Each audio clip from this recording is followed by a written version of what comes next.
Kondisi manusia saat dibangkitkan oleh Allah pada hari kiamat. Ma'asyiral muslimin yang dimuliakan Allah Subhanahu wa taala. Kita tahu bahwa salah satu yang wajib diimani adalah beriman dengan adanya hari akhir. Dan hari akhir itu ada arkannya, ada rukun-rukunnya. Dan rukun-rukun hari akhir itu terdapat 5 perkara yang harus diyakini. Yang pertama, kematian, wajib diimani karena kita pasti mati. Yang kedua, alam barzah, harus diyakini. Kemudian yang ketiga, alam mahsyar, bahwa kita akan dibangkitkan oleh Allah Subhanahu wa taala dan dikumpulkan. Kemudian yang keempat, hisab, balasan. Dan yang terakhir adalah al-jaza, kesudahan daripada manusia. Apakah dia layak masuk surga ataukah tidak layak masuk surga. Itulah gambaran beriman dengan hari akhir. Ma'asyiral muslimin yang dimuliakan Allah Subhanahu wa taala. Kita tahu bahwa ketika diutusnya Nabi SAW menjadi nabi dan rasul, disitulah mulai Israfil meletakkan ujung trompetnya dan siap meniup, menunggu izin dari Allah Subhanahu wa taala. Kenapa Israfil baru meletakkan moncong sangkakalanya saat diutusnya Nabi sallallahu alaihi wasallam? Karena Nabi kita adalah akhirul anbiya, akhir dari seluruh para nabi. Dan kita adalah akhir al-umam, akhir dari seluruh umat. Artinya tidak ada nabi setelah Nabi Muhammad sallallahu alaihi wasallam dan tidak ada umat setelah umat Rasul sallallahu alaihi wasallam. Setelahnya kiamat. Makanya Nabi sallallahu alaihi wasallam ketika suatu hari tidak nyenyak tidur, tidak enak makan, merenung, sahabat heran dan bertanya. Maka Nabi sallallahu alaihi wasallam menjawab, bagaimana mungkin aku bisa nikmat hidup, nikmat tidur, nikmat makan, nikmat minum dan begitu seterusnya. Faqad iltaqama sahibul qarni qarnan.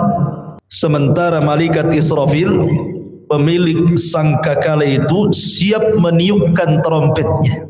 Kapan diizinkan Allah, maka dia akan tiupkan itu. Tetapi keadilan Allah Subhanahu wa taala, setiap perkara itu ada muqaddimahnya. Allah Subhanahu wa taala tidak langsung mengkiamatkan alam semesta ini, tapi ada muqaddimahnya yang disebut dengan alamat kiamat kubra. Ada alamat-alamat kiamat besar. Tentu sebelumnya ada alamat-alamat kiamat kecil. Tapi mendekati kiamat ini yang muncul tanda-tanda alamat besar, dan itu jumlahnya 10 tanda. Kalau terjadi 10 tanda ini, maka habislah alam semesta. Secara ringkas, yang pertama munculnya Dajjal. Kemudian yang kedua, turunnya Isa ibn Maryam. Kemudian yang ketiga, munculnya Ya'juj wa Ma'juj. Ini 3 alamat pertama. Kemudian 3 alamat pertengahan, munculnya dukhan. Maksudnya dukhan itu asap yang tebal, yang sangat hitam pekat yang ada di langit. Kemudian setelahnya munculnya matahari dari arah barat. Kemudian setelahnya munculnya binatang dari perut bumi yang disebut dengan dabatun minal ar. Binatang melata bisa bicara, yang menstempel mukmin dan kafir. Ini 3 alamat pertengahan. Maka alamat yang terakhir 3 gempa. Gempa dari arah barat, gempa dari arah timur, dan gempa di Jazirah Arab, dan ditutup dengan api yang menggiring manusia dari Aden Yaman, dikumpulkan di Syam. Disitulah kiamat dibangkitkan. Inilah 10 tanda kiamat besar. Orang-orang yang beriman tidak akan merasakan tentang adanya kiamat besar, karena orang-orang yang beriman itu sebelum Israfil meniupkan sangkakalanya sudah diwafatkan oleh Allah Subhanahu wa taala dengan cara dikirim angin yang sangat-sangat dingin kemudian menerpa setiap ketiak orang yang beriman walaupun punya iman sebiji zarah, maka akan wafat dengan angin itu. Sehingga tidak ada yang hidup kala itu kecuali orang yang paling jahat, yang paling buruk, yang paling kafir, yang paling syirik kepada Allah Subhanahu wa taala. Nabi SAW bersabda, la taqumus sa'ah illa ala syiraril khalqi. Tidak akan tegak hari kiamat kecuali tegak kepada manusia yang paling buruk yang ada di permukaan bumi. Ma'asyiral muslimin yang dimuliakan Allah Subhanahu wa taala, ketika Allah Subhanahu wa taala izinkan Israfil untuk meniupkan sangkakalanya, maka apa yang terjadi? Al-qari'atu mal qari'ah. Wa ma adraka mal qari'ah? Yauma yakunun nasu kal farashil mabthus. Al-qari'ah itu adalah suara yang keluar dari trompet moncong sangkakala yang ditiup Israfil.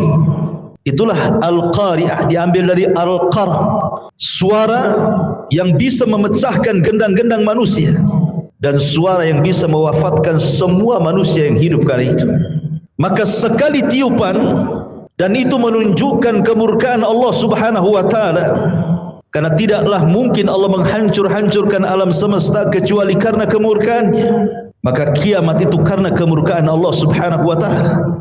Maka disitulah kita lihat dalam ayat-ayat Al-Quran di mana wa idzan nujumun tasharat, bintang dijatuh-jatuhkan. Wa idzal biharu fujirat, kemudian lautan ditumpah-tumpahkan airnya. Kemudian wa idza zulzilatil ardu zilzalaha, kemudian bumi digempa-gempakan. Ma'asyiral muslimin yang dimuliakan Allah Azza wa Jalla, Anda bisa bayangkan ketika terjadi tsunami Aceh, itu hanya sebagian kecil laut yang ngamuk gitu ya, yang marah karena kemarahan Allah Subhanahu wa taala. Dalam hitungan menit bisa menghancurkan bangunan dan melenyapkan banyak nyawa. Itu baru sebagian kecil laut. Ketika terjadi gempa di Jogja, dalam hitungan menit bangunan-bangunan roboh menimpa manusia, bangunan hancur, jiwa-jiwa melayang, dan begitu seterusnya. Begitu juga peristiwa gempa di Lombok, dan saya saksikan sendiri karena saya ke sana. Satu kabupaten rata dengan tanah. Ma'asyiral muslimin yang dimuliakan Allah Azza wa Jalla, ini bagian kecil dari bumi. Bagaimana karena Allah Subhanahu wa taala mengatakan idza zulzilatil ardu zilzalaha. Allah Subhanahu wa taala mengidhafahkan zilzal kepada ha, zilzalaha. Allah tidak katakan zilzalan. Kalau zilzalan artinya sekali gempa, boleh jadi di sini gempa, di situ tidak gempa. Tapi ketika zilzal kemudian diidhafahkan kepada ha yang kembali kata ganti ini kepada bumi, artinya satu bumi gempa. Kalau sudah satu bumi gempa, mau lari kemana? Kalau gempa di Batam bisa lari ke Tanjung Pinang, gempa di Tanjung Pinang bisa lari ke Medan, kan gitu. Tapi kalau di Medan gempa, Tanjung Pinang gempa, Batam gempa, semua daerah gempa, lah mau lari kemana? Maka saat itu tidak ada yang bisa lari, karena di mana-mana gempa. Ma'asyiral muslimin yang muliakan Allah Subhanahu wa taala, sampai pada waktunya Allah Subhanahu wa taala mewafatkan semua manusia, semua jin, bahkan semua malaikat. Bahkan malaikat maut Allah wafatkan juga. Ketika malaikat maut ditanya, man baki, siapa yang tersisa dari malaikat yang hidup? Kata malaikat maut, tidak ada kecuali abdukal fakir, hambamu yang fakir ini. Maka Allah mengatakan, maut, mati kamu. Sampai malaikat pencabut nyawa pun mati. Ketika itulah Allah Subhanahu wa taala menggulung langit dan mengepal bumi. Dan Allah Subhanahu wa taala berfirman, limanil mulkul yaum, limanil mulkul yaum. Kalian tahu sekarang siapa yang berkuasa? Kalian tahu sekarang siapa yang berkuasa? Tidak ada yang jawab, karena tidak ada yang hidup masalahnya. Tidak manusia, tidak jin, tidak malaikat. Makanya Allah Subhanahu wa taala menjawab sendiri, lillahil wahidil qahar. Kekuasaan itu hanya milik zat yang satu, dialah zat yang maha perkasa lagi kuat, Allah Subhanahu wa taala. Ma'asyiral muslimin yang dimuliakan Allah Subhanahu wa taala, Abi Hurairah radhiyallahu an pernah ditanya tentang jarak tiupan sangkakala pertama dengan sangkakala kedua itu Berapa waktunya? Maka Abu Hurairah radhiyallahu anhu mengatakan 40. Sahabat bertanya, apakah 40 tahun wahai Abu Hurairah? Fa abaitu, aku enggan menjawabnya.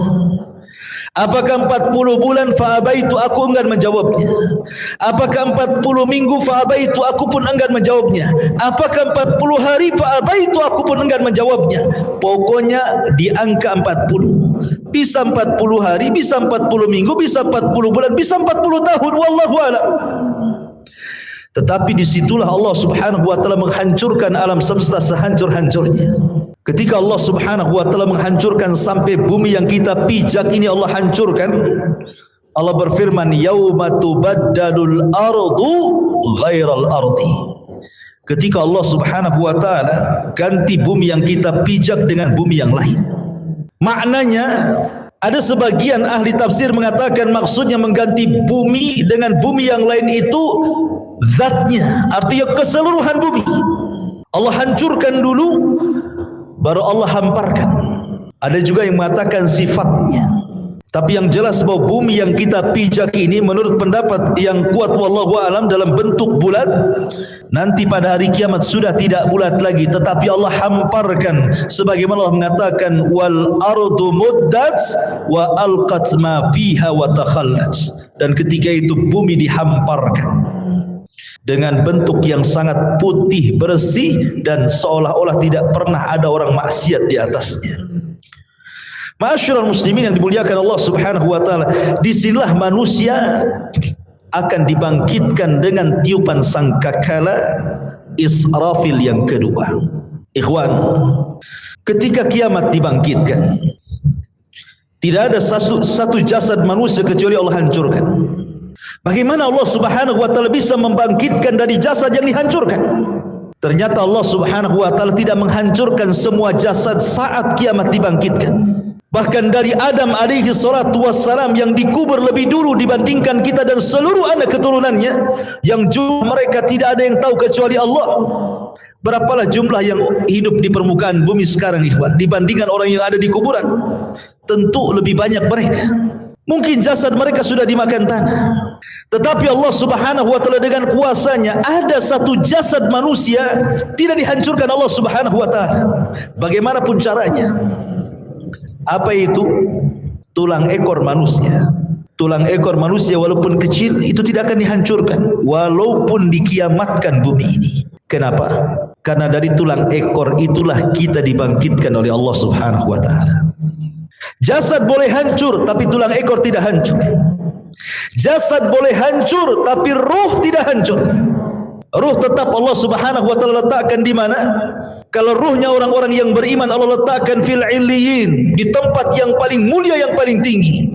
Tapi kalau ruhnya orang kafir diletakkan di tempat yang paling rendah, di dasar bumi yang paling rendah, yang paling dasar.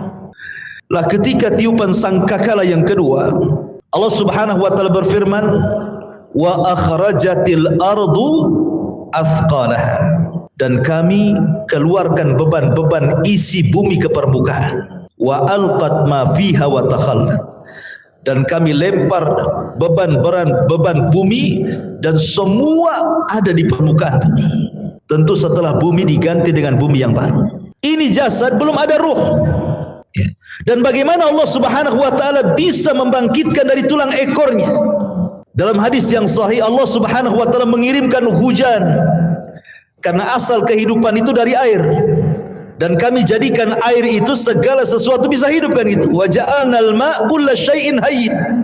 Kami jadikan air itu segala sesuatu hidup. Maka Allah akan hujani itu bumi itu. Ketika setiap tulang ekor tersentuh dengan air hujan tersebut, maka semua terlempar ke permukaan. Kemudian Allah ciptakan kembali jasad yang sudah hancur itu. Di situ Allah subhanahu wa ta'ala katakan, wa idzan nufusu zuwizat. Ketika Allah lesatkan setiap ruh-ruh yang diletakkan di illiyin kalau dia ruhnya mukmin, dan ruh-ruh yang ada di sijin kalau dia kafir munafik, dilesatkan semuanya. Subhanallah, tidak ada yang tertukar. Ruh masuk ke jasad-jasadnya yang pernah dia tempati di bumi. Semua akan melesat di situ. Disitulah terjadi dalam akidah ahli sunnah wal jamaah sebagai yaumul ba'thi wan nusyur, hari kebangkitan, di mana manusia akan dibangkitkan di situ.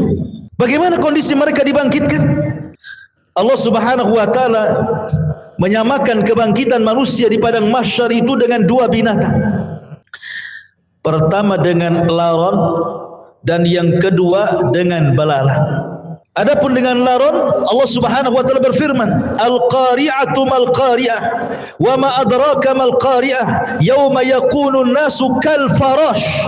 Farash itu artinya laron yang berhamburan. Tetapi dalam ayat yang lain Allah mengatakan kal jaradil muntashir, seperti belalang-belalang yang berterbangan. Satunya laron berhamburan, satunya belalang berterbangan. Apa bedanya? Menurut ulama akidah, adapun ketika Allah Subhanahu wa taala menyamakan hari kebangkitan itu manusia seperti laron, itulah permulaan kebangkitan. Di mana ketika manusia bangkit, ikhwan, manusia itu tidak tahu harus ke mana. Karena padang pasir itu la ma'lama fi, tidak ada tanda sama sekali. Karena tanah itu putih bersih. Tidak ada tanda sama sekali. Ketika di dunia banyak tanda. Ini desa, ini kecamatan, ini ibu kota. Ini gang, ini jalan, ini lorong dan begitu seterusnya. Ini kota, ini desa, ini hutan. Di dunia ada maklam, ada tanda. Tapi di akhirat tidak ada tanda masalahnya. Anda mau lari kemana? Mau cari rumah siapa? Sementara ketika Allah Subhanahu wa taala ganti bumi itu datar, tidak ada yang meninggi, tidak ada yang merendah, tidak ada gunung, tidak ada bukit, tidak ada lembah, semua datar. Kenapa Allah ciptakan seperti itu? Supaya menampung manusia sejak zaman Adam sampai yang terakhir mati. Kalau sekarang bumi dalam bentuk sekarang dibangkitkan sejak Adam sampai sekarang, mungkin bumi tidak akan cukup. Karena ada tempat-tempat yang tidak layak dihuni kan gitu. Tetapi ketika bumi didatarkan, tidak ada yang meninggi, tidak ada yang merendah, tidak ada gunung, tidak ada bukit, tidak ada lembah, semua orang bisa bangkit di situ. Ma'asyiral muslimin yang dimuliakan Allah Azza wa Jalla, ketika awal bangkit itulah Allah mengatakan seperti laron. Antum perhatikan laron, apabila ada lampu datang laron. Laron ini kalau terbang tidak ada aturan. Nabrak kawannya, tiba-tiba besoknya sudah sayapnya bertebaran di mana-mana, jatuh sana kemari kan? Begitulah kondisi laron. Itulah awal kebangkitan. Manusia lari ke sana, lari ke sini, tidak tahu kemana harus dituju. Nabrak sana, nabrak sini. Baru setelah kemudian ada panggilan di satu titik, agar mereka mendekati kepada panggilan yang Allah Azza wa Jal perintahkan malaikat untuk memanggil, barulah mereka tertib mengarah ke satu titik. Itulah yang disebut dengan jaradil muntashir, seperti belalang. Karena belalang ini kalau terbang bersama koloninya, dia jelas kemana arahnya. Makanya Allah Subhanahu wa taala menyebutkan dengan dua binatang, belalang dan laron. Baru ke satu titik. Ma'asyiral muslimin yang dimuliakan Allah Subhanahu wa taala, di sini ada peristiwa yang luar biasa. Saat terjadi kiamat, ikhwan, semua bintang dan galaksi dijatuhkan dan ditubruk-tubrukan, kecuali dua bintang yang tidak dijatuhkan. Pertama matahari dan bulan tidak dijatuhkan. Justru matahari yang tidak mungkin berjumpa dengan bulan. Karena ketika terbenamnya matahari muncul bulan, ketika bulan kemudian terbenam muncul matahari. Tidak mungkin bulan berjumpa dengan matahari. Tapi nanti pada hari kiamat Allah katakan wa jumi'asy syamsu wal qamar. Allah gabungkan matahari dan bulan jadi satu. Inilah makhluk yang Allah Subhanahu wa taala kemudian diletakkan di atas kita 1 mil pada hari kiamat. Sampai rawi hadis ragu-ragu tentang bahasa mil dalam hadis itu. Apakah mil itu maknanya jarak? Ya, ada meter, ada kilo, ada mil. Ataukah mil itu alat untuk bercelak yang hanya 1 jengkal di atas kepala? Wallahu alam, kata perawi hadis ini. Anggaplah 1 mil itu di atas kepala itu maksudnya mil jarak. Itu saja ikhwatu fiddin sudah luar biasa panasnya. Apalagi kalau di atas kepala. Padahal di dunia ini Allah Subhanahu wa taala sudah berikan keadilan kan. Di mana matahari diletakkan pada porosnya, disesuaikan dengan daya kehidupan manusia, sehingga manusia tidak terlalu kedinginan, tidak terlalu kepanasan. Allah letakkan persis di porosnya. Kalau seandainya matahari yang di porosnya ini mendekat sedikit ke bumi, terbakar bumi. Kalau seandainya matahari di porosnya menjauh dari bumi, bekulah bumi. Makanya Allah letakkan itu supaya tidak beku dan tidak terbakar, pas di tempatnya. Tetapi Allah Subhanahu wa taala pada hari kiamat Allah kumpulkan matahari dan bulan. Walaupun kesudahannya matahari dan bulan ini kemana? Dimasukkan ke dalam jahanam. Sampai sahabat bertanya, Rasul, apa dosa matahari? Kenapa dimasukkan ke dalam jahanam? Maka Rasul mengatakan, dimasukkan matahari dan bulan bukan berarti dua makhluk ini berdosa, tidak. Tetapi ingin membuktikan bahwa keduanya bukan Tuhan. Biar para penyembah bintang di bumi, para penyembah matahari dan bulan tahu bahwa matahari dan bulan itu bukan Tuhan. Makanya dipendamkan ke neraka. Sehingga ahlun nar melihat matahari yang dipendamkan ke neraka, rupanya keduanya bukan Tuhan. Ya, memang bukan Tuhan. Makanya Allah mengatakan, la tasjudu lisyamsi wala lilqamari wasjudu lillahi alladhi khalaqahunna in kuntum iyyahu ta'budun. Jangan sujud kepada matahari dan bulan, tapi sujudlah kepada yang menciptakan keduanya kalau kalian betul-betul beribadah kepada Allah Azza wa Jalla. Ma'asyiral muslimin yang dimuliakan Allah Subhanahu wa taala. Bagaimana manusia saat dibangkitkan? Nabi sallallahu alaihi wasallam bersabda, yuhsyarun nas yaumal qiyamah khufatan uratan ghurlan buhman. Aisyah radhiyallahu anha menceritakan, nanti pada hari kiamat manusia akan dikumpulkan khufatan, tanpa beralas kaki. Anda bisa bayangkan saat matahari di siang hari kemudian memanasi aspal yang ada di jalan-jalan. Coba Anda jalan tanpa alas kaki, rasakan panasnya. Atau di gurun pasir gitu ya. Bagaimana orang bisa berjalan di dunia saja tanpa alas kaki, bagaimana pula di akhirat matahari direkatkan. Begitu panasnya kaki ini ketika mijak bumi itu kan. Kemudian kata Rasul sallallahu alaihi wasallam, khufatan uratan, tanpa ada baju lengket di badan, tidak pakai baju, tidak pakai celana, tidak ada yang menyelimuti badannya, satu helai kain pun tidak ada di badannya. Bayangkan matahari dekat tuh. Kita saja ya kan itu ya, apabila telanjang di tengah matahari terik siang-siang itu panasnya luar biasa. Ini telanjang bulat. Kemudian kata Nabi SAW, khufatan, uratan, ghurlan, kembali tidak dikhitan. Waktu kita dikhitan, kita dibuang kulit, kemaluan, kemudian entah berantah kulit itu. Tapi Allah akan kembalikan lagi ke setiap jasad manusia. Untuk apa? Lidiqqatil hisab, kata para ulama, supaya hisabnya betul-betul komplit. Sampai kepada masalah kulit kemaluan pun harus nempel supaya betul-betul dihisab. Ya. Kemudian yang terakhir kata Rasul, ghurlan, tanpa bawa harta di badan. Artinya tidak bawa harta di badan itu ya tidak bawa apa-apa. Ya. Kalau di bumi ini antum pamannya safar bawa dompet gitu kan masih tenang lah tuh. Ya. Tetapi jangan lagi dompet, jangan lagi kartu ATM, pakaian pun tidak, celana pun tidak, celana dalam pun tidak. Lalu apa yang dibanggakan pada hari kiamat, ikhwan? Itu menunjukkan bahwa Allahu aghniya wa nahnul fuqara. Allah itulah zat yang kaya, kita ini fakir. Ya. Karena nggak ada bawa apa-apa. Apa yang mau dibanggakan pada hari kiamat? Dibangkitkan tuh semua akan sama. Baik para raja yang dibangkitkan seperti itu, para menteri yang dibangkitkan seperti itu, orang-orang kaya yang dibangkitkan seperti itu, orang miskin juga sama. Semua sama. Tidak ada yang dibanggakan pada hari itu di hadapan Allah Subhanahu wa taala, dan tidak ada yang disombongkan pada hari itu. Ma'asyiral muslimin yang dimuliakan Allah Subhanahu wa taala. Ada sebuah hadis yang dikeluarkan Imam Muslim. Nabi SAW mengatakan, yub'atsu kullu abdin ala ma mata alaihi. Manusia akan dibangkitkan pada hari kiamat sesuai dengan kondisi saat dia mati. Walaupun sebagian ulama hadis mengatakan bahwa hadis ini maksudnya dibawa ketika sakaratul maut.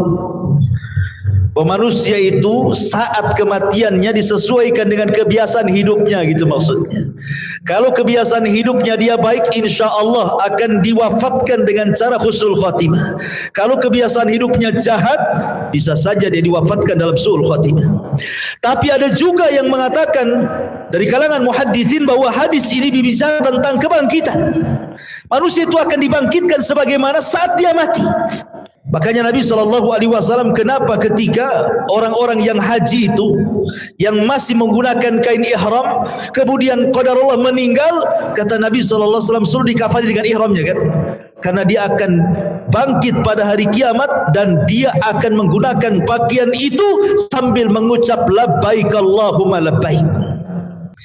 Kemudian ketika Nabi SAW menguburkan para syuhada, mereka tidak dimandikan, tidak dikafankan, tidak disolatkan, langsung dimasukkan ke dalam liang lahat dengan pakaian mereka yang masih berlumuran darah, karena mereka akan dibangkitkan seperti itu dan darah-darah mereka menjadi saksi syuhada mereka. Dan saat dikubur, maka malaikat mungkar dan nakir tidak akan bertanya soal siapa Tuhanmu, siapa nabimu, apa agamamu. Kenapa? Karena kata Nabi SAW, kafa, cukuplah bibariqatis suyuf, kilatan-kilatan pedang saat jihad, fitnah bagi dia, sehingga tidak ada fitnah kubur lagi. Ma'asyiral muslimin yang dimuliakan Allah Azza wa Jalla. Bahkan pada hari kiamat, Abu Sa'id Al-Khudri radhiyallahu anhu mengatakan, nanti pada hari kiamat ada orang-orang yang diseret dengan wajahnya. Subhanallah. Kita di bumi berjalan dengan kedua kaki, tapi nanti saat dibangkitkan ada manusia-manusia berjalan kakinya di atas, kemudian wajahnya diseret, wajahnya di bawah, jalan dengan kepalanya. Sahabat bertanya, ya Rasulullah, wahai Rasul, kok ada orang yang seperti itu? Maksudnya kok bisa, bukankah di dunia dia berjalan dengan kakinya? Maka Nabi mengatakan, alaysa alladhi amshahu ala rijlaihi fid dunya qadiran ala an yamshiyahu ala wajhihi yaumal qiyamah. Kata Nabi SAW, bukankah ketika di bumi dia bisa berjalan dengan kedua kakinya? Siapa yang menjadikan dia bisa berjalan seperti itu? Allah. Maka sebagaimana Allah mampu menjalankan manusia di bumi dengan kedua kakinya, maka Allah pun mampu menjalankan dengan wajahnya pada hari kiamat. Dan mereka orang-orang kafir. Bahkan subhanallah, al-jaza min jinsil amal ikhwan, balasan itu sesuai dengan amalannya. Ada manusia saat dibangkitkan itu kecil ya. Di tengah manusia yang besar-besar, dia dibangkitkan seperti semut, sehingga dia harus terseok-seok menghindari langkah kaki orang yang lari ke sana kemari. Lihatlah semut kecil kan. Kalau seandainya kita melihat semut kecil kemudian kita jalan, terkadang ada semut yang kita injak. Jadi ada ketika dibangkitkan itu manusia dibangkitkan seperti seekor semut kecil sekali. Dia harus terseok-seok ke sana kemari menghindari injakan-injakan manusia yang lari ke sana kemari. Siapa mereka? Mereka al-mutakabbirun, orang-orang yang sombong. Sebagaimana Nabi SAW bersabda tentang mereka, bahwa orang-orang yang sombong akan diciptakan seperti biji zarah pada hari kiamat. Mereka terseok-seok karena menghindari injakan kaki manusia yang besar itu. Kenapa Allah buat dia kecil? Karena ketika di dunia dia merasa besar. Ya kan, orang sombong itu kan merasa besar ya. Maka Allah buat kecil pada hari kiamat. Ada juga ma'asyiral muslimin yang dimuliakan Allah Azza wa Jalla, ketika dia bangkit, dia kemudian terseok-seok kayak orang mabuk, tidak tahu harus kemana. Dan mereka adalah para pemakan riba. La yakumuna illa kama yakumul ladzi yatakhabbathu syaitanu minal mas. Pemakan riba itu nanti bangkit pada hari kiamat seperti orang yang kesurupan, yang dimasuki setan ke dalamnya, oyong ke sana kemari. Ada juga kata Nabi SAW, orang yang dibangkitkan itu buta, padahal di dunia dia melihat. sehingga dia kemudian mengatakan, Rabbi lima hasyartani a'ma wa qad kuntu basira. Rabb, kenapa kau bangkitkan aku dalam kondisi buta? Dulu di dunia aku melihat. Maka Allah Subhanahu wa taala mengatakan, ya, karena engkau ketika di dunia melupakan ayat-ayatku, sekarang kulupakan kau buat buta, kata Allah Subhanahu wa taala. Jadi macam-macam orang dibangkitkan itu. Ada yang berteriak-teriak memanggil-manggil Allah Subhanahu wa taala, ya Rabb, ya Rabb. Tapi Allah tidak memandangnya sama sekali. Ada orang-orang yang tidak akan pernah dipandang pada hari kiamat. Bahkan tidak akan diberikan rahmat, bahkan sudah disediakan azab yang pedih. Subhanallah ya kawan. Kalau sampai kita tidak dipandang oleh Allah Subhanahu wa taala, berarti kita akan merasakan peritnya neraka jahanam. Siapa mereka? Kata Nabi sallallahu alaihi wasallam, "Salasatun la yukallimuhumullahu yaumal qiyamah wa la yuzakkihim wa la yanzuru ilaihim wa lahum adzabun alim." 3 orang tidak akan diajak bicara pada hari kiamat, tidak akan disucikan, tidak akan dilihat, bahkan azab sudah menunggu mereka. Pertama, syekhun zani, sudah tua tapi suka berzina, menunjukkan akhlaknya buruk. Kemudian yang kedua, malikun kadzab, raja pendusta, penguasa para pendusta, mendustakan rakyatnya. Wa'ilun mustakbir, sudah miskin sombong pula dia. Kemudian juga Rasul mengatakan, salasatun la yukallimuhumullahu yaumal qiyamah. Ada juga orang-orang yang tidak akan diajak bicara oleh Allah Subhanahu wa taala, tidak akan disucikan, tidak akan dilihat, bagi mereka azab yang pedih. Al-musbil, orang yang melembrehkan pakaiannya di bawah mata kaki. Al-mannan, orang yang suka mengadu domba ke sana kemari. Al-munfik sil'atahu bil halifil kadhib, seorang pedagang untuk melariskan dagangannya berdusta dengan sumpah kepada Allah Azza wa Jalla. Mereka tidak akan diajak bicara, mereka tidak akan dilihat oleh Allah Subhanahu wa taala. Termasuk juga rajulun ata rajulan au imra'atun fi duburi, atau seseorang laki-laki yang melakukan homoseksual, tidak akan diajak bicara, tidak akan disucikan, tidak akan dilihat oleh Allah.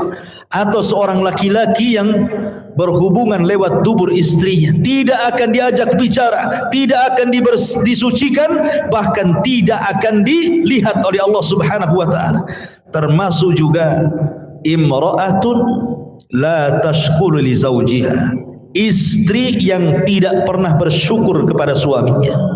Istri yang tidak pernah bersyukur kepada suaminya, apabila suaminya mendatangkan banyak kebaikan, hanya satu kesalahan dia mengatakan engkau tidak pernah berbuat baik. Bersyukur kepada suaminya. La yanzurullah ila imra'atin la tashkuru li zawjiha. Allah tidak akan melihat kepada seorang wanita yang tidak pernah syukur kepada suaminya. Jadi ada orang-orang yang tidak akan dilihat Allah. Dia panggil-panggil ya Rabb, ya Rabb. Allah tidak peduli dengan orang itu. Bahaya ikhwan, kalau sampai tidak dilihat oleh Allah Subhanahu wa taala. Lah ketika itu ma'asyiral muslimin, maka Allah Subhanahu wa taala mulai pisah-pisahkan manusia itu. Awalnya kan berkumpul tuh, jadi satu. Sejak zaman Adam sampai yang terakhir mati terkena trompet sangkakala Israfil, dibangkitkan semuanya. Di situ masih kumpul para nabi, para syuhada, para siddiqin, para salihin, orang awamnya, dari mulai zaman Adam sampai yang terakhir masih satu di padang mahsyar itu. Baru Allah pisah-pisahkan di situ. Apa kata Allah Subhanahu wa taala?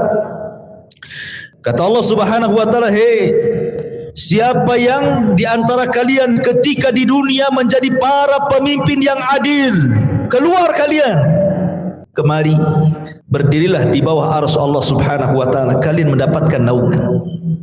Kemudian dia panggil lagi, "Hei orang-orang yang ketika di dunia hatinya terikat dengan masjid, kemari keluar dari situ. Di sini kalian mendapatkan naungan dari arsy Allah Subhanahu wa taala." Kemudian dipanggil lagi, "Hai orang-orang yang ketika di dunia suka berinfak sampai tangan kirinya tidak tahu diinfakkan tangan kanannya, shadaqatus sir. Kemari keluar. Kamu harus bergabung di sini. Kau mendapatkan naungan arsy Allah Subhanahu wa taala." Kemudian juga dipanggil yang lainnya, wahai anak muda yang ketika di dunia menjaga kehormatannya, tidak mau berzina karena takut kepada Allah, keluar, gabung di sana. Di sana kau mendapatkan naungan arsy Allah Subhanahu wa taala. Termasuk kalian yang saling mencinta karena Allah, membenci karena Allah, keluar, gabunglah kau di situ. Itulah yang disabdakan Nabi sallallahu alaihi wasallam, sab'atun yudhilluhumullahu fi dhillihi yauma la dhilla illa dhilluh. 7 orang yang akan mendapatkan naungan di hari yang tidak ada naungan kecuali naungan Allah Subhanahu wa taala. Mereka akan dikeluarkan, ya, akan dikelompokkan sesuai dengan amalan mereka, gitu maksudnya. Termasuk ahli sedekah, karena sedekah itu as-sadaqatu, bahwa sedekah itu akan mendapatkan naungan pada hari kiamat. Ma'asyiral muslimin yang dimuliakan Allah Subhanahu wa taala, lalu berapa waktu mereka harus tinggal di padang mahsyar itu? Ulama mengatakan bahwa mereka akan tinggal di padang mahsyar itu 50 alfasana, 50.000 tahun. Tentu 50.000 tahun ini berlaku kepada orang-orang kafir, berlaku kepada orang-orang munafik dan orang-orang mujrim. Tapi orang-orang yang beriman tidak. Hisab mereka cepat. Kenapa? Karena usianya juga pendek. Kata Nabi SAW, a'maru ummati baina sittina wa sab'in. Usia umatku itu berkisar 60 sampai 70 tahun saja. Karena usianya pendek, hisabnya pun cepat. Tapi kalau umat dulu kan usianya lama-lama, sehingga hisabnya juga lama. Makanya orang-orang yang beriman, mereka akan tinggal di padang mahsyar itu cuman setengah hari. Tapi setengah harinya kehidupan akhirat. Berapa setengah harinya kehidupan akhirat? Allah mengatakan, inna yauman inda rabbika ka alfi sanatin mimma ta'udun. Satu hari kehidupan akhirat bila dibandingkan dengan kehidupan dunia sama dengan 1000 tahun. Berarti setengah harinya 500 tahun. Jadi orang-orang yang beriman akan tinggal 500 tahun saja. Sementara orang kafir akan tinggal 50.000 tahun kehidupan akhirat, tinggal dikali 1000 tahun kehidupan dunia. Berapa lama mereka harus tinggal di situ, ikhwan? Begitulah Allah Subhanahu wa taala hendak mengadili mereka seadil-adilnya. Ma'asyiral muslimin yang dimuliakan Allah Azza wa Jalla. Jadi manusia itu dibangkitkan dengan berbagai macam gaya. Makanya Allah mengatakan ashtatan liyurau a'malakum. Ashtat, ya. Ashtat itu artinya bangkitnya macam-macam. Ya, tadi ada yang buta, ada yang oleng gitu ya. Ada yang kepalanya di atas, kepalanya di bawah, kakinya di atas gitu ya. Ada yang kemudian pincang jalannya, macam-macam orang itu dibangkitkan.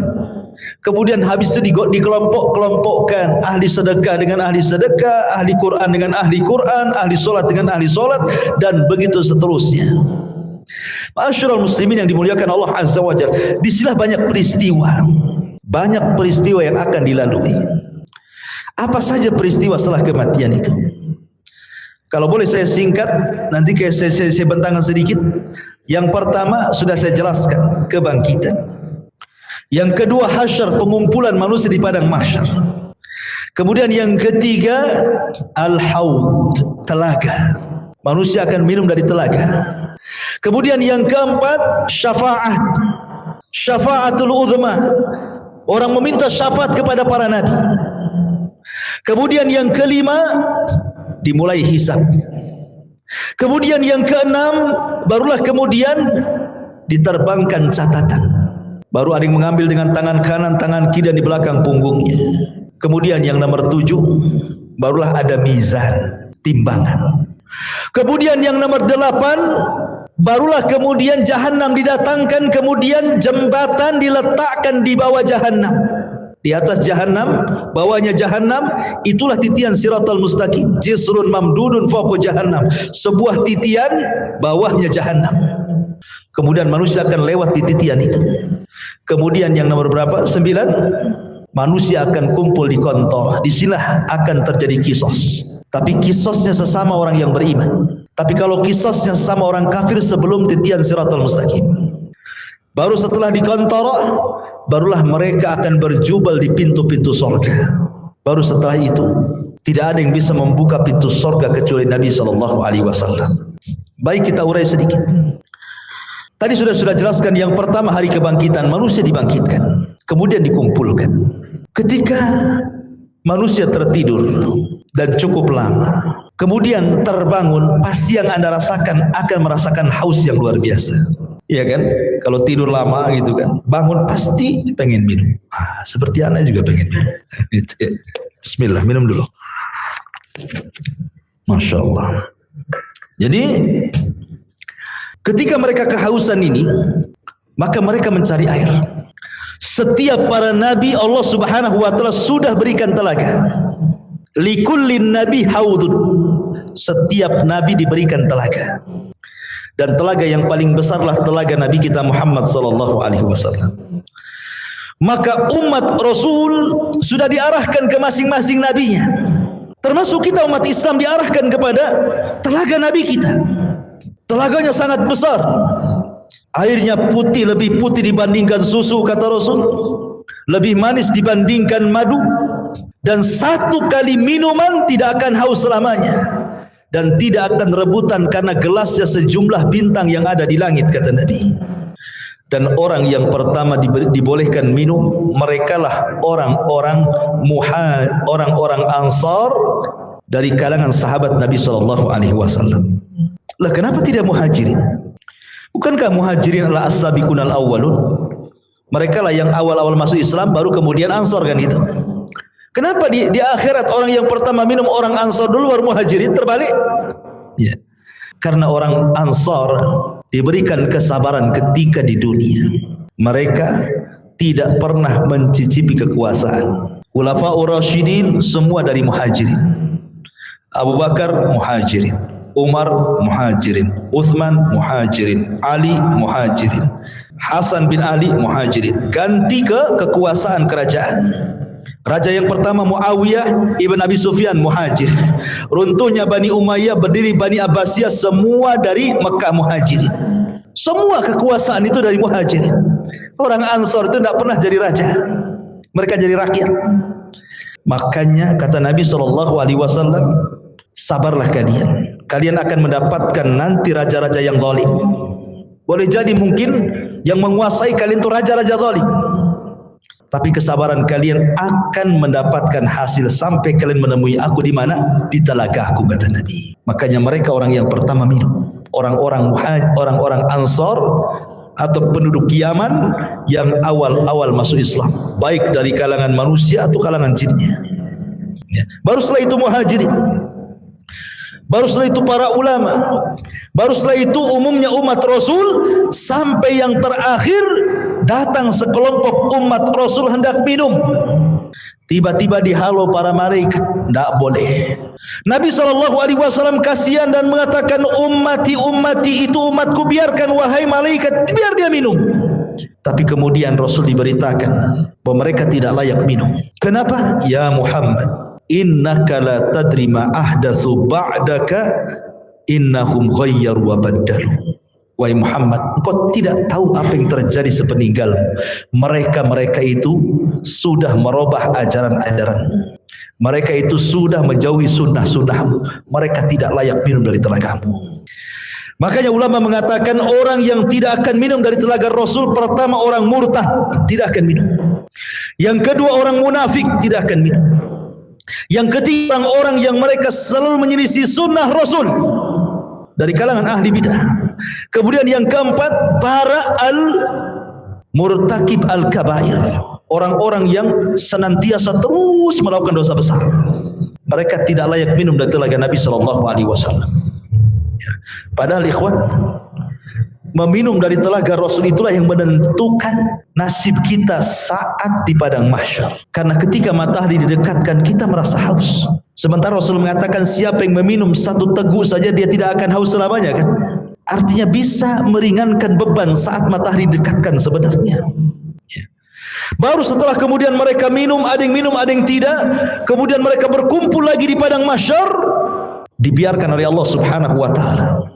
Dengan matahari didekatkan, kemudian keringat dicucurkan, sampai-sampai keringatnya membanjiri, sampai kalau seandainya ada perahu dijalankan, perahu bisa jalan di keringatnya, karena ada yang tenggelam selutut, ada yang tenggelam sepusat, ada yang tenggelam sedada, ada yang tenggelam setelinga, ada yang tenggelam betul-betul dengan keringatnya sesuai dengan amalannya.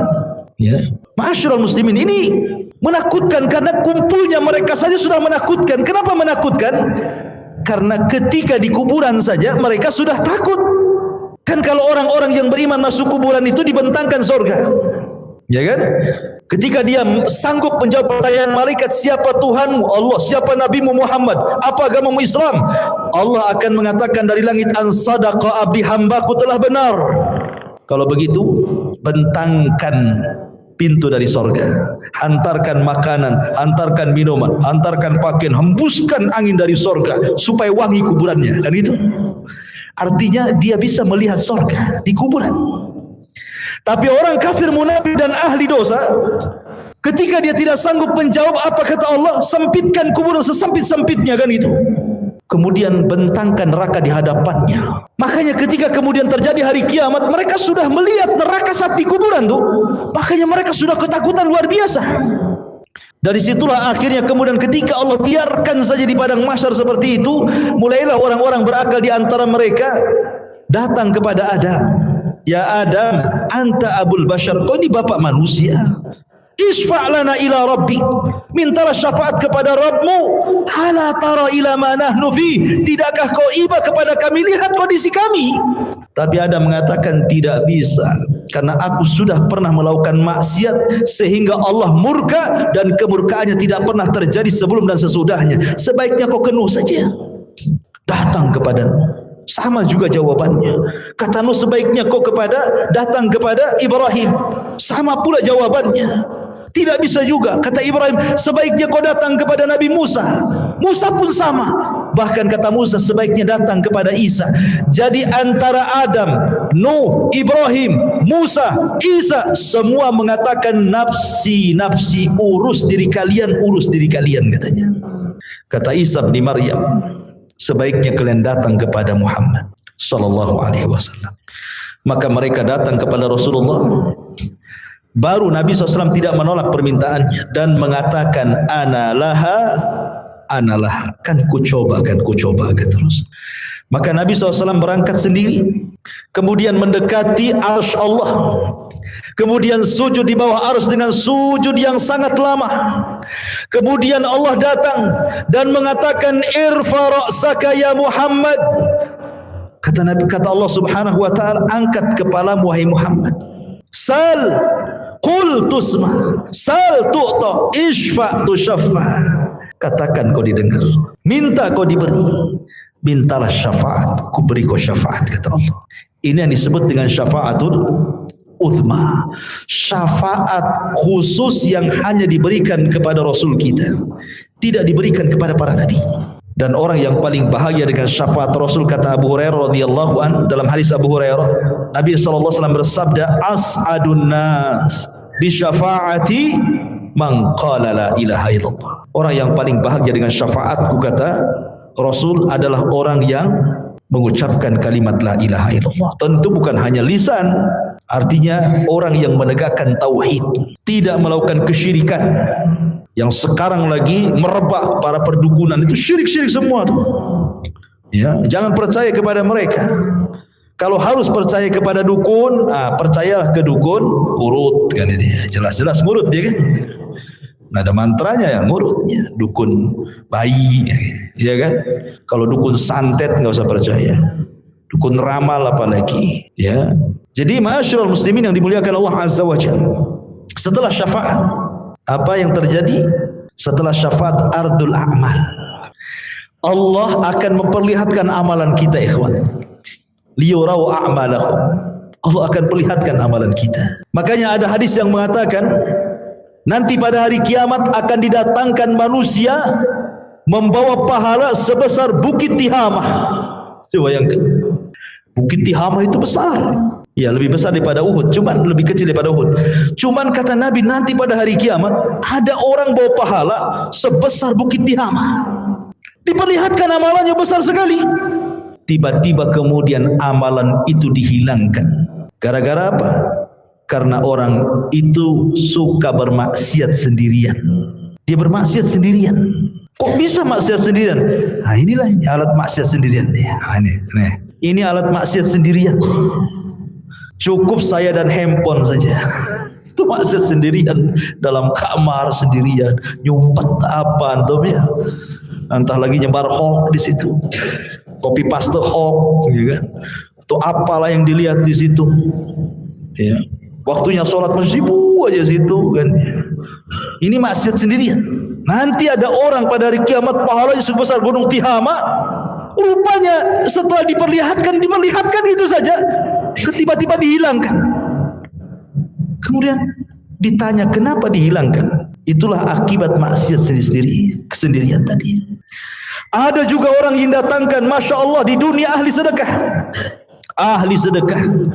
Ada masjid perlu bangunan disumbang dia, ada madrasah perlu uang disumbang dia, ada fakir miskin butuh biaya disumbang dia. Tidak ada tempat kecuali sumbang dia. Dipanggil oleh Allah, diperlihatkan amalan dia di dunia, dibuat layar tancap, seolah-olah dia diingatkan, tuh kamu tuh waktu di dunia itu, tuh kamu bawa uang ke masjid ini, kau bawa uang ke masjid itu, kau bawa uang ke panti asuhan ini. Diperlihatkan amalannya di dunia. Kemudian Allah mengatakan, betul itu kamu tuh yang jalan ke sana kemari? Oh iya, dengan bangganya, itu saya wahai Allah. Ya. Kemudian Allah mengatakan, untuk apa kau amalkan itu? Maka dia mengatakan, saya bersedekah untukmu ya Rabb. Kata Allah, kadzabta, dusta kamu. Kadzabta, dusta kamu. Engkau bersedekah itu supaya engkau dianggap dermawan.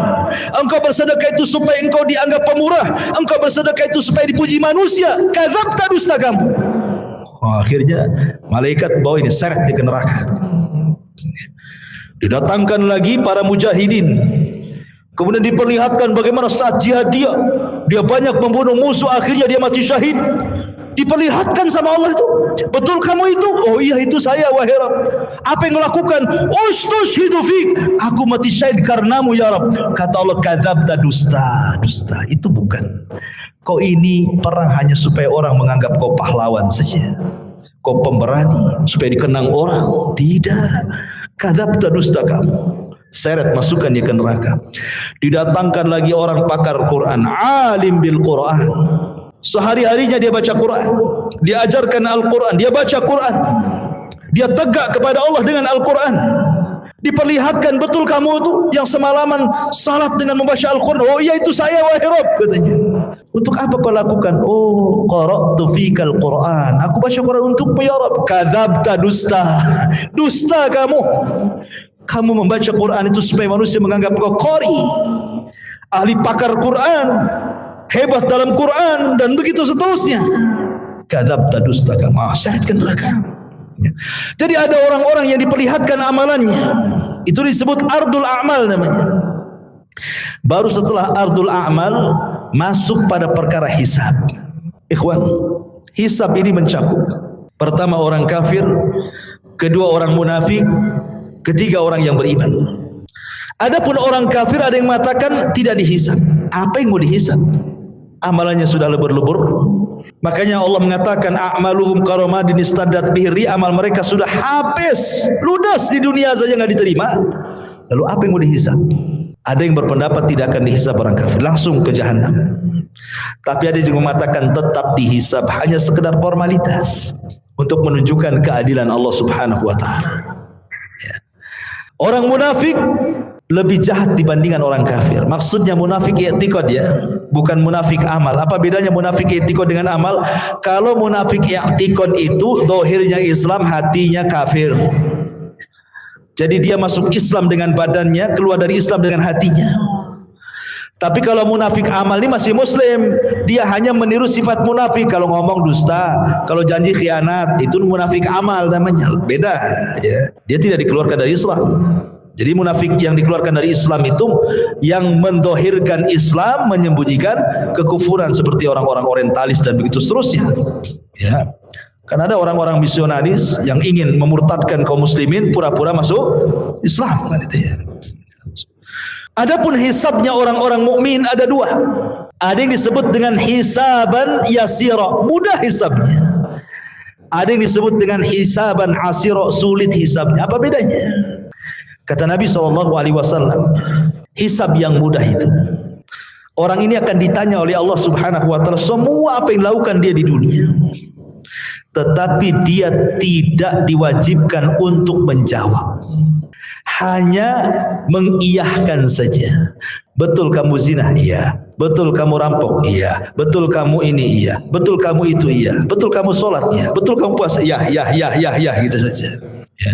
Habis itu Allah tutupi aibnya dan Allah ampuni dosanya. Itu hisab yasir, mudah. Tapi hisabnya ada yang sulit. Bagaimana caranya? Ketika dia tanya soal amalannya, dia bantah. Dia membantah Allah. Kamu juri? Enggak. Itu bantah namanya. Korupsi? Enggak. Jadi sehingga harus datangkan saksi. Kata Nabi SAW, manukisha udzib. Siapa yang ketika dihisab ada bantah-bantahan, maka akan diazab orang ini. Ya. Itulah yang disebut hisaban asir, hisab yang sulit. Kalau dia sampai bantah-bantahan, berarti dia mendapatkan hisab yang sulit. Tapi kalau tidak ada bantah-bantahan, dia hanya sekedar ikrar menetapkan apa yang ia lakukan saja, habis itu Allah tutup dan Allah ampuni, berarti dia mudah hisabnya. Ya. Itulah yang disebut dengan hisab mudah dan hisab sulit. Lah, setelah kemudian manusia dihisab, baru terjadi tatayur suhuf. Suhuf diterbangkan. Disuruh kita mengambil catatan kita masing-masing. Orang-orang yang beriman dengan bangganya dia ngambil dengan tangan kanannya. Kemudian dia mengatakan kepada manusia, "Iqra kitabak, lihat bukuku." Baca katanya. Dia sudah tahu isinya apa. Tetapi orang-orang kafir, dia ambil dengan tangan kirinya dan dia mengatakan, "Duhai, kiranya aku tidak pernah punya catatan seperti ini." Datang orang munafik, diambil lagi dari belakang punggung dengan tangan kirinya lagi. Ya. Baru setelah itu terjadi mizan, timbangan. Apa yang ditimbang? Badannya, amalannya, dan catatan yang dibawanya. Faman thaqulat mawazinu fahuwa fi isyatir radiyah. Kalau berat timbangan kebaikannya, dia akan mendapatkan kehidupan yang diridhoi oleh Allah. Faman khaffat mawazinu fa ummuhu hawiyah wa ma adraka ma hiya narun hamiyah. Tapi yang kemudian khaffat, ringan kebaikannya, berat pula keburukannya, maka dia masuk ke neraka hawiyah. Ya. Masyarul muslimin yang dimuliakan Allah Subhanahu wa taala. Baru setelah proses mizan timbangan, baru kemudian Allah Subhanahu wa taala akan datangkan apa? Jahannam. Allah mengatakan waji'a bi jahannam. Pada hari itu akan didatangkan neraka jahannam. Waji'a bi jahannam yauma idzin yatadzakkarul insan. Ketika jahannam dihadirkan, barulah ingat manusia, kenapalah di dunia saya seperti ini, seperti itu. Kemudian malaikat akan datang bersaf-saf, wal malaku saffan saffa. Disitulah Allah Subhanahu wa taala akan datang dan akan mengajak bicara satu persatu hamba-hambanya. Ada yang diajak bicara, ada yang tidak diajak bicara, sebagaimana sudah saya jelaskan tadi. Ya. Baru setelah itu titian dibentangkan. Jisrun mamdudun fawqa jahannam. Jadi akan diletakkan semacam jisr. Jisr itu jembatan. Ya. Yang Nabi SAW katakan tentang masalah jembatan ini, kalau boleh saya ringkas, jembatan ini amat sangat licin. Jembatan ini menggelincirkan. Jembatan ini memiliki besi pengait yang sangat besar. Jembatan ini mudah terpeleset karena bukan lurus tetapi berbelok-belok dan bergerak. Jembatan ini lebih halus dibandingkan rambut, lebih tajam dibandingkan pedang. Ya, jembatan ini akan membelah telapak kaki manusia sehingga tidak semua orang selamat dari titian ini. Lah ketika jembatan ini dibentangkan, kemudian Allah mengatakan wasiqal ladzina kafaru ila jahannama zumara. Allah langsung masukkan orang kafir, tidak pernah masuk titian orang kafir itu, langsung dimasukkan ke dalam jahannam. Sehingga yang tersisa cuma dua, mukmin dan kafir. Lalu Allah berikan cahaya untuk modal melewati titian itu. Ada yang seperti kilat atau di ujung saja. Ada yang seperti kuda balap atau di ujung saja. Ada yang seperti pelari kencang atau di ujung saja. Ada yang jalan, ada yang merangkak, ada yang jatuh bangun, begitu seterusnya. Karena ada kalalib di situ, ada kait mengait, ya, yang ujungnya seperti duri dan akan menghantam siapa saja. Kemudian kalau sudah terlempar dari jisr itu, dari titian itu, maka akan sampai di dasar jahanam itu setelah 70 tahun. Karena Rasul yang mengatakan, ketika ada suara dor gitu kan, Rasul mengatakan di hadapan para sahabat, tahu nggak kamu suara apa itu? Sahabat nggak tahu. Itulah batu yang dilempar dari atas titian setelah 70 tahun baru sampai sekarang dasarnya katanya. Nauzubillah. Ya. Ma'asyiral muslimin yang dimuliakan Allah Azza wa Jalla. Baru setelah kemudian mereka bisa menyeberangi titian, ada yang berhasil, ada yang tidak. Sampai di sini lelahnya tidak, masih lelah lagi. Ada namanya kontor. Kontor itu tempat kisos. Ingat, kontor itu hanya bagi orang yang beriman saja. Tapi kalau kisosnya antar orang kafir atau orang mukmin mendolimi orang kafir atau orang kafir mendolimi orang yang beriman, itu sebelum titian. Karena orang kafir tidak mungkin naik ke titian.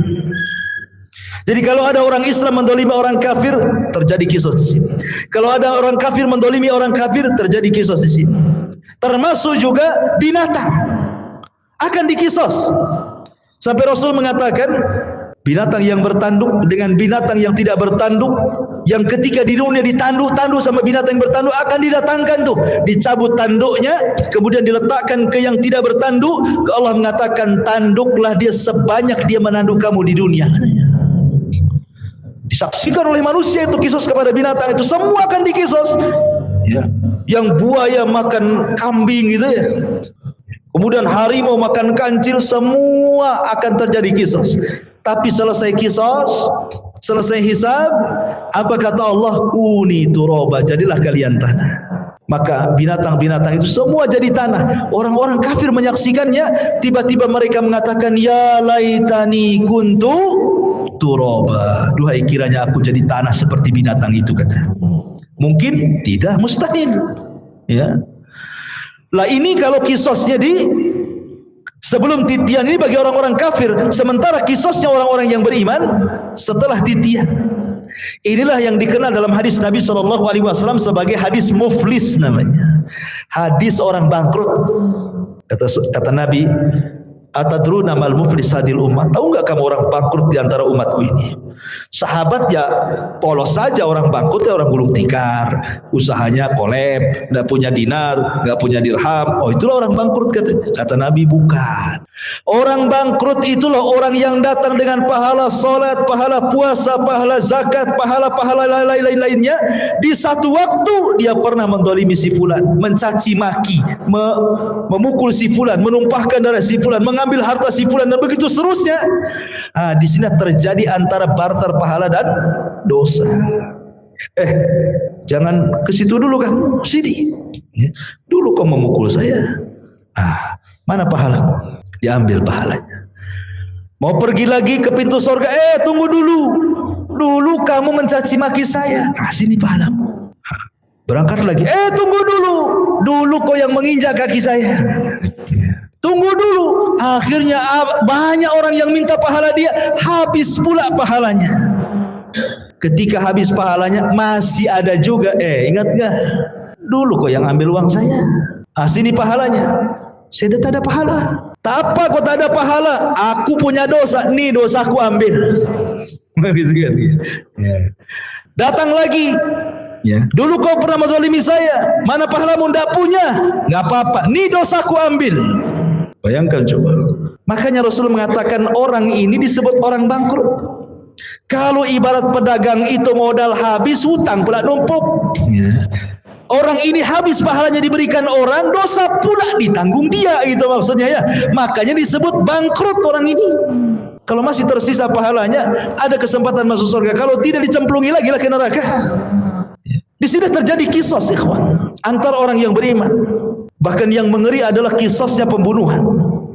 Karena awal yang pertama dihisab oleh Allah itu, kalau hak manusia adalah masalah darah. Ya.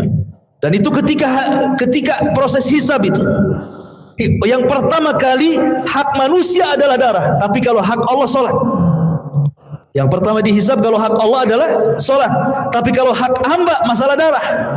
Kata Abdullah ibn Abbas radhiyallahu anhu, orang-orang yang dibunuh itu akan membawa kepala, tangan kirinya diambil kepalanya. Jadi dia berjalan tanpa kepala. Walaupun ketika di dunia dibunuhnya bukan dipenggal kepalanya, mungkin diracun, mungkin diceki, mungkin diapa gitu ya, mati.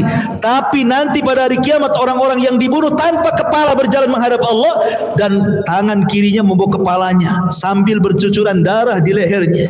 Kemudian tangan kanannya membawa pembunuhnya dihadapkan kepada Allah. Kemudian dia mengatakan, "Ya Rabb, sal hadza lima qatalani." Ya Rabb, tanya orang ini, kenapa dia sampai membunuhku? Tanya, ya. Karena pembunuhan itu kan sebagaimana sabda Rasul nanti di akhir zaman, al-qatil la yadri fi ma qatal wal maqtul la yadri fi ma qutil. Orang yang membunuh bingung kenapa dia bisa membunuh, orang yang dibunuh lebih bingung lagi kenapa saya bisa dibunuh. Karena dalam Islam itu aturan bunuh membunuh sudah ada, qisas, atau dia berzina dan sudah menikah, atau karena dia murtad, dijelaskan begitu ya. Tapi gara-gara rebutan parkir bunuh-bunuhan, gara-gara waris bunuh-bunuhan, gara-gara masalah sedikit utang piutang bunuh-bunuhan, ini akan terjadi kisos. Dan kisos ini akan diulang. Walaupun di dunia kisos ini berlaku, tetap akan diulang. Karena yang namanya kisos itu belum memuaskan sebuah keadilan. Walaupun sesuai dengan syariat Islam. Apalagi tidak sesuai dengan syariat Islam. Yang sesuai dengan syariat Islam saja tidak memenuhi keadilan. Contoh, si A membunuh si B. Yang satu preman, yang si B ini orang soleh. Si B ini dia penopang keluarganya. Yang satu ini preman. Dibunuhlah orang baik ini. Kemudian datang ke mahkamah Islam, diponis kisos, dibunuh premannya. Akhirnya sama-sama mati kan? Tapi bagi keluarga belum ada keadilan. Ini yang mati orang baik, ya. Ketika dia sudah meninggal, akhirnya terputuslah nafkah ke keluarganya. Ini yang preman dibunuh lagi, yang keluarganya nggak suka dia preman, biarkannya dia mati kan. Jadi belum memenuhi keadilan kan hati kita ini, maka di akhirat diulang lagi. Supaya memenuhi keadilan, makanya ketika masuk surga kata Ibnu Utsaimin rahimahullahu taala, wa naza'na ma fi sudurihim min ghillin ikhwana, tidak ada lagi dendam, tidak ada lagi marah, ya, tidak ada lagi dendam kesumat, betul-betul dihilangkan dalam hatinya. Karena sudah ada kisah 2 kali kan, ingin menghilangkan dendam kesumatnya. Ketika masuk surga semua jadi satu hati, ya. Jadi terjadi kisah tuh. Kembali ke kontora. Setelah kontora itulah adalah pintu-pintu sorga. Disitulah manusia berjubel di pintu-pintu sorga. Kata Rasul, sayati alaikum zaman kadidu minaz ziham. Akan datang waktunya manusia berdesak-desakan di pintu sorga. Tidak ada yang bisa membuka pintu sorga. Sampai pun Adam tidak bisa membuka pintu sorga, kecuali Nabi kita Muhammad SAW. Ana awal man aftatihu babal jannah. Saya orang yang pertama kali membuka pintu sorga. Ketika Rasul buka pintu sorga, tiba-tiba ada wanita mau mendahului masuk ke dalam sorga, ya. Ada perempuan lari mau mendahului Nabi masuk sorga. Kata Rasul, tunggu dulu, siapa kamu? Maka wanita yang mengatakan, saya wanita yang merawat banyak anak yatim, ya. Dari sini kata para lihat bagaimana para pengkafil yatim berdua sama masuk ke dalam surga. Itulah yang dinamakan ana wa kafilul yatim fil jannati kahataini. Aku dan para perawat anak yatim itu seperti ini di surga, kata Nabi. Ya kan? Tetapi yang jelas bahwa di sini Rasul yang pertama kali masuk surga ya bukan wanita ini. Cuma dia mau bersama Nabi, mau mendahului Nabi, cuma di stop kan gitu ya. Bagaimanapun yang pertama membuka pintu surga Rasul, yang pertama masuk ke dalam surga pun Nabi sallallahu alaihi wasallam. Adapun kehidupan di surga tentu kehidupan yang luar biasa, karena bagaimanapun Rasul yang mengatakan a'dadtu li ibadis salihin ma la ainun ra'at wa la udhunun sami'at wa la khatara ala qalbi bashar. Itu ya, aku siapkan di surga itu kenikmatan yang tidak pernah dilihat mata, didengar telinga, terlintas pun tidak. Subhanallah, ya. Masyarul muslimin yang dimuliakan Allah Subhanahu wa taala. Lah, surga itu bertingkat-tingkat. Ada sebuah hadis ketika menjelaskan tentang keutamaan qari'ul Quran, para penghafal Quran atau para penggemar membaca Quran. Kata Nabi SAW, ini di sorga nih, Iqra wartaq warattil kama kunta turattil fid dunya fa inna manzilataka inda akhiri ayatin taqra'uha. Kata Rasul menjelaskan nanti di sorga Allah akan memerintahkan para penghafal Quran atau orang-orang yang gemar membaca Quran, bacalah. Subhanallah, Quran ini bukan hanya dibaca di dunia, di sorga pun dibaca ya. Bacalah, naiklah, karena nanti ahli sorga itu akan diberikan rop-rop sayap di belakangnya untuk naik ke tingkatan-tingkatan di atas. Naiklah, terbanglah ya, dan pelankan bacaanmu, tartilkan bacaanmu sebagaimana kau di dunia mentartilkan bacaan Quran, di sorga pun kau tartilkan. Nanti akhir kedudukanmu di sorga sesuai dengan akhir ayat yang kau baca di dunia, kata Nabi. Kata Ibnu Taimiyah, Syekhul Islam Ibnu Taimiyah ketika memberikan catatan kepada hadis ini, bahwa tingkatan di sorga itu sejumlah ayat dalam Al-Quran. Berapa ayat dalam Al-Quran itu? 6.500 kurang lebih. Itu jumlah ayat dalam Quran itu 6.500 kurang lebih. Artinya tingkatan di sorga itu ya segitulah jumlahnya, 6.500 kurang lebih. Yang 100 tingkatan disediakan oleh Allah untuk para mujahidin fisabilillah, lebihnya sesuai dengan amalannya. Berarti di sini menunjukkan bahwa sorga itu banyak, 650 lebih, 6.500 tingkatan lebih. Sementara satu sorga itu luasnya selangit dan di sebumi, dan satu tingkatan ke tingkatan berikutnya itu perjalanan 500 tahun. Semakin tinggi sorga, semakin indah tingkatannya. Karena sorga itu sifatnya darajat tangga ke atas. Kalau neraka itu sifatnya darokat, tangga ke bawah makin jelek. Kalau sorga ke atas makin baik, gitu maksudnya. Makanya orang naik lebih lelah dibandingkan orang terjun. Coba lu terjun, tinggal jegur aja kan. Naik, capek sampai ke atas. Ya kan? Makanya ke sorga itu perlu tenaga, perlu lelah, perlu letih. Ke neraka enggak perlu. Tinggal jegur aja antum ke situ. Jadilah antum penduduk neraka. Enggak perlu antum beli, enggak perlu antum bayar, enggak perlu pakai uang. Dan enggak perlu sekolah. Orang maksiat itu enggak perlu sekolah. Kalau ibadah itu perlu sekolah karena ada ilmunya. Sholat aja ada ilmunya. Gimana takbiratul ihram, apa yang mau dibaca? Maksiat tidak perlu sekolah, tidak perlu S2 maksiat itu. Tamat TK aja bisa maksiat. Makanya tidak lelah orang masuk neraka itu, tapi enak. Itulah makanya ikhwatu fiddin, kenapa sorga itu dibaluti dengan makari, hal-hal yang tidak suka. Sementara neraka itu dibaluti oleh syahwat, hal-hal yang orang suka masuk ke situ. Ya. Lah sorga yang bertingkat-tingkat ini Allah Subhanahu wa ta'ala berikan kepada siapa? Orang-orang yang masuk ke dalam sorga sesuai dengan tingkatannya. Bahkan di sorga itu minimal satu orang itu mendapatkan 2 istana. Paling sedikit orang yang masuk sorga itu dapat 2 istana. Dapat 2 istana. Kalau seandainya di dunia antum dapat 2 rumah di Sukajadi yang paling dalam, yang paling mewah itu, wah udah senang sekali.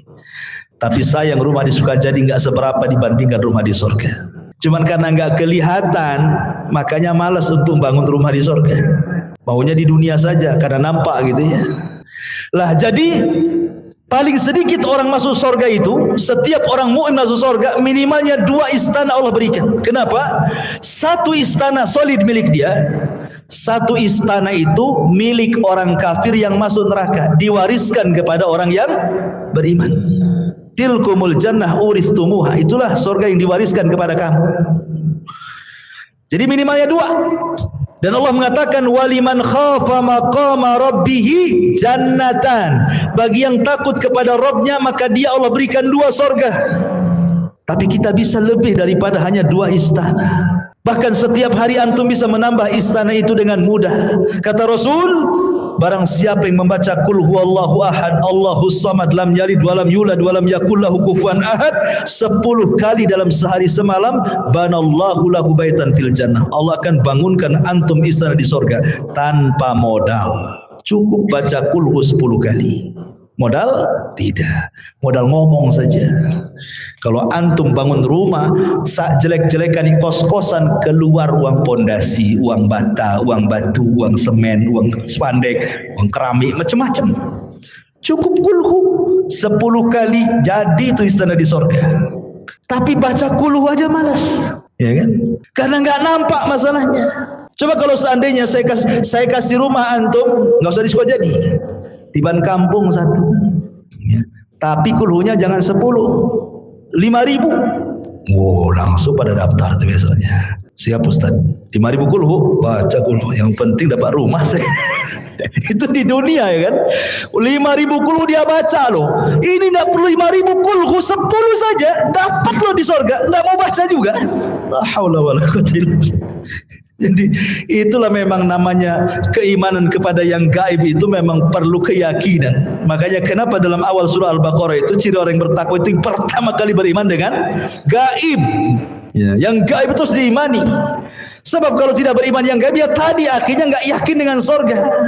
Bukti nggak yakin dengan sorga, Allah pilih amalan-amalan yang bisa membangunkan istana di sorga, nggak juga orang tertarik. Ada bangun masjid nih. Kan bangun istana di sorga tidak harus satu masjid dia bangun, 1 sak semen pun jadi itu antum bangun rumah di sorga, 1 keping keramik pun jadi, 1 lonjor besi pun jadi, enggak juga nyumbang. Oke, ini modal Ustaz, saya tidak ada duit. Ya tadi yang nggak modal ya kulhu itu 10 kali, tak ada modal itu aja masih susah baca kulhu. Atau yang nggak modal lagi, solat duha 12 rakaat, kata Rasulullah, banallahu qasran fil jannah. Siapa yang solat duha 12 rakaat, Allah bangunkan istana di sorga. Enggak juga antum solat duha. Lalu apa lagi? Masyarul muslimin yang dimuliakan Allah, banyak amalan-amalan enggak modal. Itulah karena kurang yakinnya kita dengan perkara gaib itu. Tapi kalau soal perdukunan yang gaib-gaib yakin tuh. Datang dia, tolong cek tangan saya, nasib saya ini gimana masa depan nih, usaha saya lancar atau enggak nih. Yakin dengan gaib yang satu ini. Ya. Masyarul muslimin yang dimuliakan Allah Azza wa Jalla. Jadi surga yang bertingkat-tingkat itu. Maka tingkatan tinggi semakin baik semakin baik. Dan ingat surga itu bukan hanya sekedar istana. Ya. Di situ juga ada view-nya, ada sungainya, ada tamannya, ada roof-roofnya, ada bahkan ada kamar terbuat dari kaca, bayangkan. Terbuat dari kaca, ghuraf namanya. Kamar itu persis terbuat dari kaca. Yura dhahiruha batinuha. Orang dalam melihat keluar, orang luar melihat ke dalam. Ya bahasa kita rumah kaca lah. Kan sekarang kan lihatlah rumah-rumah minimalis itu kan cantik tuh kalau dikasih kaca itu kan. Di mana tuh ghuraf itu? Di atas. Kalau kita ini di dunia bangun satu bangunan di atas harus ada tiang dari bawah nopang tuh. Di sorga tak ada tiang, ya gitu saja kamar. Ustaz gimana saya kesananya katanya. Antum pikir antum di sorga kayak apa? Terbang antum ke sana. Ya.